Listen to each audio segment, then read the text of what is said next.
Tanzania is a country that truly has it all. It is one of the world's leading safari destinations. It has some truly amazing diversity when it comes to culture, vibrant cities, fascinating history. It has incredible mountain climbing opportunities, hiking, waterfalls, spectacular beaches. So it is no wonder that it is rising in popularity.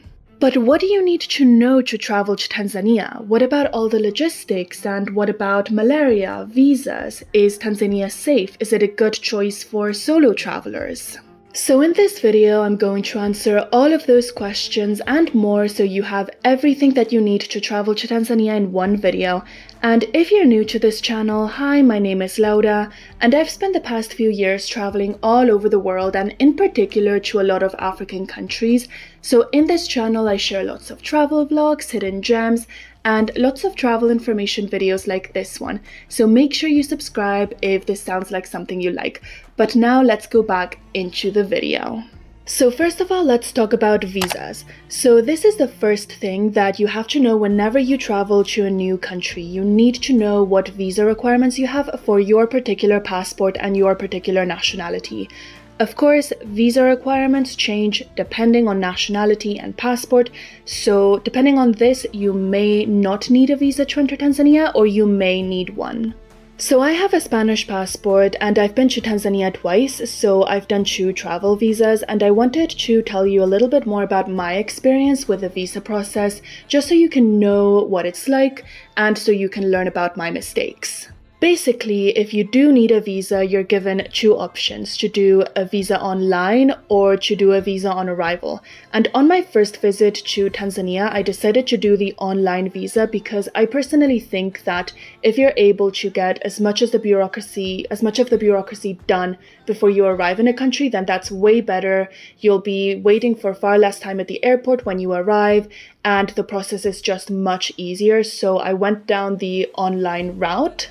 And I had a very good experience. I would say that out of all of the visas that I've ever done, the Tanzanian visa was definitely the easiest and less stressful to do. The questions were very straightforward, everything was explained well, there was no issues understanding anything, and the website worked really well. So the process was very much stress-free and straight to the point.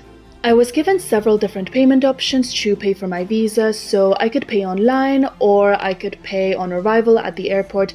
And again, because I personally prefer to get as much of the bureaucracy and the visas done before I arrive in a certain country, I chose to pay online with a credit card, and I had no problems at all. I went through immigration super fast when I got at the airport and everything was perfect. The second time that I applied for a Tanzanian visa was earlier this year in May of 2024, and I again applied online because I had had such a good experience the previous year. And again, the process was super easy, everything was great until it came time to pay, and here's where I had some issues. So on this occasion, there were less payment options than the previous time that I had visited Tanzania. So I could only pay online. I could no longer, just apply for my visa online and pay on arrival. I could only pay online, and they gave me 2 options, which was to pay with a credit card and to pay via bank transfer. So I chose the credit card. But for some reason, the website wouldn't accept my credit card. So I tried several different credit cards and it still wouldn't accept them. But for some reason, I still thought that it was my issue and not an issue with the website or with Tanzania immigration. So I ended up paying them via bank transfer. I did a bank transfer to them of $50, which is what the visa costs. And long story short, I paid for my visa, but my visa never got processed. When I logged into the website, all it used to say was that my visa was pending payment, and that was not true. I had already paid. I tried to get in contact with Tanzania Immigration using the email they provide if you need support, and I emailed them so many times. On the days before my trip, I was emailing them once a day, and they never replied to a single one of these emails. It is now November 2024 when I'm filming this, and I still haven't heard a thing from them. So basically, I paid, never got my visa, and I felt scammed, honestly. I don't think there were any bad intentions behind any of this. I think it was just bureaucratic bullshit, to be honest. But I was mad about it because I lost my money. So in the end, what I ended up doing was just getting a visa on arrival, and that worked perfectly fine. I had a longer wait at the airport, which is expected.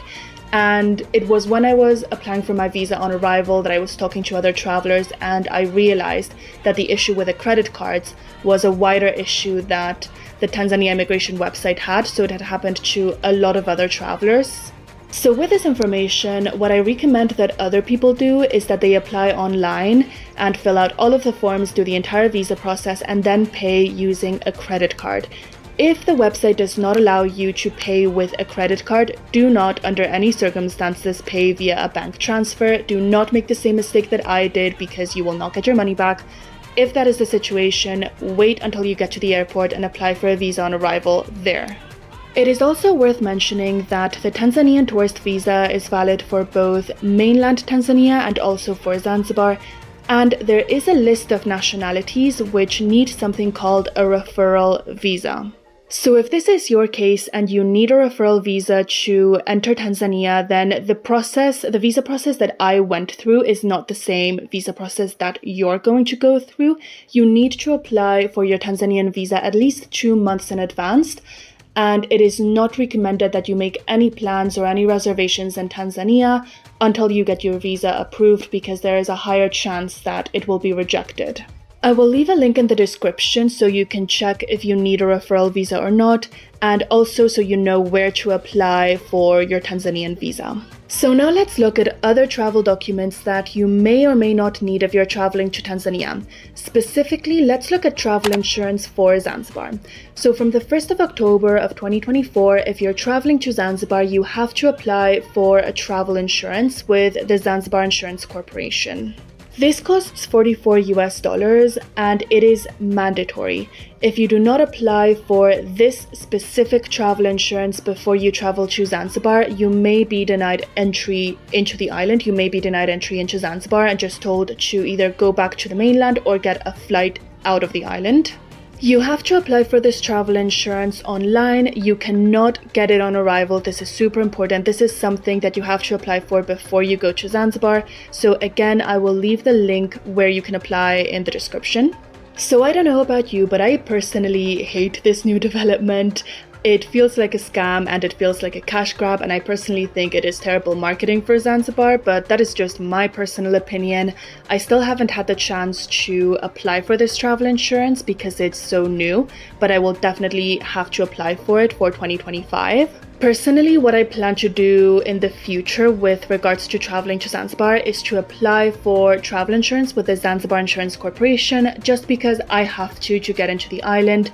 But I don't know what this insurance includes. I do not know that it will be effective at all, but honestly, I do not trust its efficiency in the slightest, especially given what my previous experience has been with Tanzania immigration and with Tanzanian bureaucracy in general. So I'm still going to buy my own travel insurance from the provider that I trust.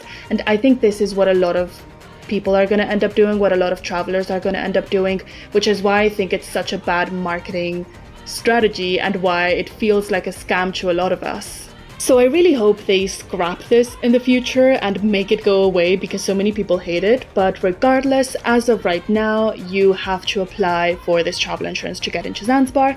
So that is life. You just have to apply and it is what it is. If you're interested, I have a video called Everything That You Need to Know to Travel to Zanzibar.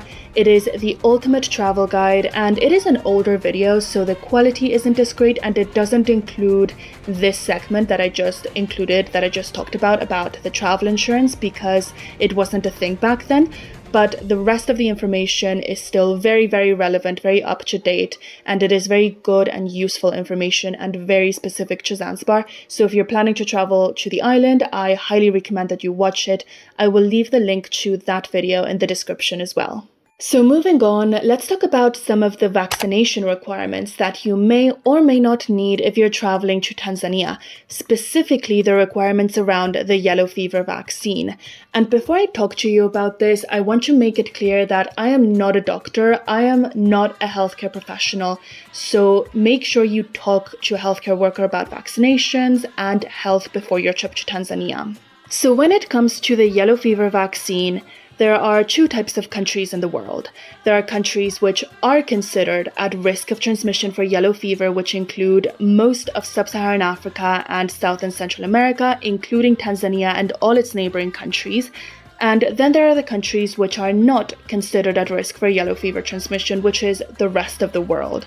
So what the Tanzanian government says is that if you want to enter Tanzania and you're coming from another country which is at risk for yellow fever transmission, you have to present proof of vaccination at the border. So this is a vaccination certificate, basically. It's an international vaccination certificate that you will be given once you are vaccinated. If you're coming from any other country in the world, then you do not need to be vaccinated, but it is recommended that you are to protect yourself against the disease in Tanzania. If you're coming from a country which is not considered at risk of transmission, but you have a layover in one which is 12 hours or longer, in this situation, you also have to present proof of vaccination. So let me give you a few examples so you understand a bit better, because I know that the theoretical explanation might be a bit confusing to some. So example 1. Say that you are traveling from South Africa, which is a country at risk of transmission for yellow fever, to Tanzania, and you have a direct flight, no layovers. In this situation, because South Africa is at risk of transmission, you do have to be vaccinated and you have to present proof of vaccination. Example 2. You are traveling from the UK on a direct flight with no layovers to Tanzania. The UK is not a country at risk of transmission, so in this scenario, you do not have to present proof of vaccination, but it is recommended that you are vaccinated. So in this case, it is recommended, but not mandatory. And example 3. You travel from the United States, which is not a country at risk of transmission, to Kenya. In Kenya, you have a 13-hour layover. Kenya is considered a country at risk of transmission, and you have a layover which is over 12 hours. And then from Kenya, you travel to Tanzania. In this scenario, you do need to present proof of vaccination. So with this information, I would recommend that you get vaccinated if you're planning to travel to Tanzania. And if you're going to have a layover in any country which is at risk of transmission for yellow fever, even if it is less than 12 hours, I would get vaccinated regardless, just in case you have a delay or your flight is cancelled, because in that situation, you might have some issues. It is also worth mentioning that a lot of African countries have very similar requirements when it comes to yellow fever. So if you're going to travel to another African country after your visit to Tanzania, so for example, Kenya, Uganda, Rwanda, Namibia, South Africa, Zambia, Zimbabwe, all of these countries are going to demand proof of vaccination. And if you do not present proof of vaccination in any of the situations where it is mandatory, be it in Tanzania or in another country, you can be denied entry into said country. I will leave a link to the NHS, which is the UK National Health Service, that has more information on yellow fever and this vaccine. So I really recommend that you check it out if you have any questions, or even if you don't, I really recommend that you read it. Besides the yellow fever vaccination, there are other health recommendations to enter Tanzania which are not mandatory, they are not requirements, but it is highly recommended that you follow them. And the first one of those has to do with malaria. So Tanzania is a country that has malaria. You are at risk of getting malaria if you travel here. However, it should be noted that there are some regions of the country which have a very high incidence of the disease, and there are other regions of the country, such as Zanzibar, for example, which have a very, very low incidence of malaria, to the point that the disease is practically inexistent over there. In any case, it is generally recommended that you take malaria medication to prevent getting the disease, and that you use things such as mosquito repellent and are generally careful with mosquitoes, especially at sunrise and sunset, which is when they tend to be more active. If you follow general recommendations, which are very easy to do and to follow up with, you should be completely fine and you shouldn't have any issues with malaria whatsoever. It is also recommended that you're very careful when it comes to the water that you drink and the food that you eat. So this is just general travel advice for any destination, but make sure you don't drink tap water. Always drink bottled water, which is very easy to find all over the country, and use it to brush your teeth as well. Do not brush your teeth with tap water. When it comes to food, it is generally recommended that everything you eat is cooked and that you don't eat anything which is raw, so things such as salads, and obviously no raw meat, no raw fish. The only exception here is fruit, which you can eat raw, and also avoid anything which is washed with, again, tap water or unclean water, and avoid ice. Again, make sure that you talk to a healthcare professional about all of this before you travel. Another very important thing to know before you travel to Tanzania is the currency. So the currency in Tanzania is the Tanzanian shilling, and $1 is roughly 2,660 Tanzanian shillings as of right now. Of course, the exchange rate changes, so make sure you check it before you travel. In a lot of places which are popular with tourists, you can pay in US dollars. So in places like Arusha or the north of the country where safaris are very popular, and also in Zanzibar, you can pay with US dollars a lot of the time, and even in euros sometimes, but it's still a good idea to have some shillings on you just in case. If you're going to pay by credit card, sometimes they will add an extra 3.5% to your payment just for using the credit card, so I would avoid it and just carry cash. If you're going to stay in Tanzania for a longer period of time, then you should download something called M-Pesa and create an M-Pesa account. So M-Pesa is an online banking system which is used by Tanzanians very frequently to pay for things. It is extremely common, almost every Tanzanian has it, and most Tanzanians don't pay in cash, they pay for things using exclusively M-Pesa. However, the M-Pesa system can fail, so I saw this myself. Last time I was in Arusha, M-Pesa failed completely and a lot of people were left without access to their money. So make sure you always have some cash with you just in case the M-Pesa system fails, because it isn't super reliable. When it comes to safety in Tanzania, I would consider Tanzania to be very safe overall and very safe for tourists. Besides the healthcare recommendations, which I already talked to you about, I don't think that there's any specific safety precautions that you have to take if you're traveling to Tanzania. Obviously, you should know that things can happen anywhere. You can have a safety issue in every single country in the world, and Tanzania is no exception. No country in the world is 100% safe. But that said, there is no reason why you should take extra precautions in Tanzania. It is one of the safer countries in the world, I would say, and one of the safer countries in Africa for sure. I would also say that it is generally safe for women. I have traveled to Tanzania 2 years in a row as a solo traveler, and I had no issues whatsoever other than men being a little bit insistent, but truly nothing super intimidating or nothing dangerous. I didn't have any dangerous situations at all, and I didn't feel unsafe at any point during my stay. The one exception when it comes to safety is if you're a member of the LGBTQ plus community. You should know that being a member of this community and homosexuality is penalized in Tanzania. It is criminalized and it carries a life sentence. So if you are a member of the LGBTQ plus community, it is really up to you if you want to take the risk to travel to Tanzania or not, or if you want to hide your identity while do it. I personally hope that one day it is possible for LGBTQ plus travelers to travel as freely as everyone else, and I'm in full support of you. But as of right now, the situation in Tanzania is what it is, and being a member of this community is criminalized. So again, it is really up to you whether you want to take the risk or not, and I would not recommend it for LGBTQ plus couples who are maybe looking for a honeymoon destination or who just want to travel as a couple. Tanzania is not a destination that I would recommend for you, sadly. So moving on, what is the best time to travel to Tanzania? So the best time is during the summer months of June, July, and August, or earlier in the year in January or February. This is the dry season in Tanzania, so it is the best time to go on safari because the grass is pretty low and it is easier to see animals, and it is also the best time to enjoy the beach in Zanzibar.